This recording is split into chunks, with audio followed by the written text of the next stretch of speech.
দেশজুড়ে আন্তর্জাতিক শিশু দিবস পালন করা হয়। শিশু শ্রম রুখতে 20 নভেম্বর সরকারের উদ্যোগে নানা কর্মসূচির মধ্য দিয়ে শিশু দিবস পালন করা হয়। শিশু শ্রম রুখতে সরকার নানান উদ্যোগ নিয়ে থাকে, তবুও ব্যতিক্রম ছবি ধরা পড়ে গ্রামগঞ্জের কলকারখানাতে। উল্লেখ্য, কালিয়াগঞ্জের শেরগ্রামে প্লাই মিলে কাজ করার সময় রোলারে হাত পৃষ্ঠ হয় এক মাধ্যমিক পরীক্ষার্থীর। কালিয়াগঞ্জ স্টেট জেনারেল হাসপাতালে চিকিৎসাধীন ওই কিশোরের নাম সঞ্জয় দেব শর্মা, বয়স 16। পিতা হিতেশ দেব শর্মা, বাড়ি শেরগ্রাম তপসী ঘাটায়। শনিবার সন্ধ্যা নাগাদ শেরগ্রামে সদ্য চালু প্লাই মিলে দুর্ঘটনার শিকার হয় এবারে শেরগ্রাম হাইস্কুলের মাধ্যমিক পরীক্ষার্থী। প্লাই মিলের রোলারে ডান হাতের পাঞ্জা পৃষ্ঠ হওয়ার কারণে সঞ্জয়ের মাধ্যমিক পরীক্ষায় বসা অনিশ্চিত হয়ে পড়েছে। ভাই, তোমার নাম কি? সঞ্জয়।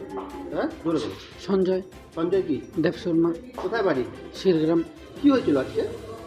আজকে না, কালকে। আচ্ছা, কি হয়েছিল? কাজ করার সময় মিশিংয়ে হাত ঢুকে গেছিল। কিসের মেশিন? পালাই বোর্ডের। কোথায় ওটা?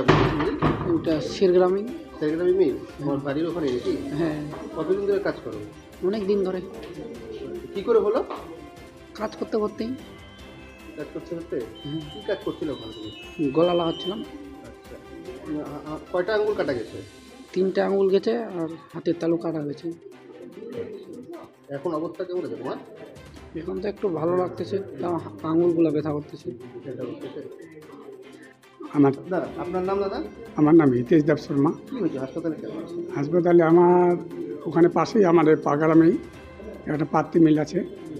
তো আমার ছেলেটা পাতি শুকাতে যেত, হ্যাঁ, আর টুকটাক পাতি শুকাতে যেত আর লেখাপড়া করে আর কি। সেখানে হাই স্কুলে 10-এ পড়ে, এবার মাধ্যমিক দিবে। তো তো রোজ দিনে পাতি শুকায়। তো আজকে আবার একটা জটিল কাজে ওদেরকে নিয়ে গিয়েছে, হ্যাঁ, নিয়ে গিয়েছিলো। তারপরে ওখানে গোলা ঘোরা না কি একটা বলছে জায়গা, মানে মেশিন চালাতে গিয়ে আমার ছেলেটা হাতগুলো ঢুকে যায় গলাতে। 3টা আঙ্গুল আর হাতটা ওটা কেটে গেছে, আর আঙুলগুলো মাথাগুলো ছুটে গেছে। আঙ্গুলে কি নোকের অংশ থেকে উপর থেকে কাটা করছে নাকি? হ্যাঁ, নোকে একদম নোক দিয়ে কাটা গেছে। তো এখন কোথায় আছে? এখন খালি আমি হাসপাতালে আছে, জেনারেল অবস্থা তার হাসপাতালে। কেমন আছে?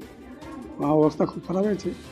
তো সামনে তো মাধ্যমিক পরীক্ষা, কি মনে করছেন তাহলে? সমস্যা করবে তো? সমস্যা পড়ে মাধ্যমিক পরীক্ষা দিতে পারবে কিনা ওটা চিন্তা খুব। তো মালিক পক্ষরা আসছিল? মালিক ঠিকা ওখানে মিল যে ঠিকা চালায়, ঠিকাদার আসছিল।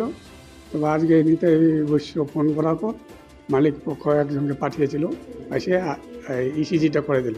আপনি যেটা কি চাচ্ছেন এখন? এই ছেলেটা এখন ওর জীবনটা কেমন কী হবে ওটাই।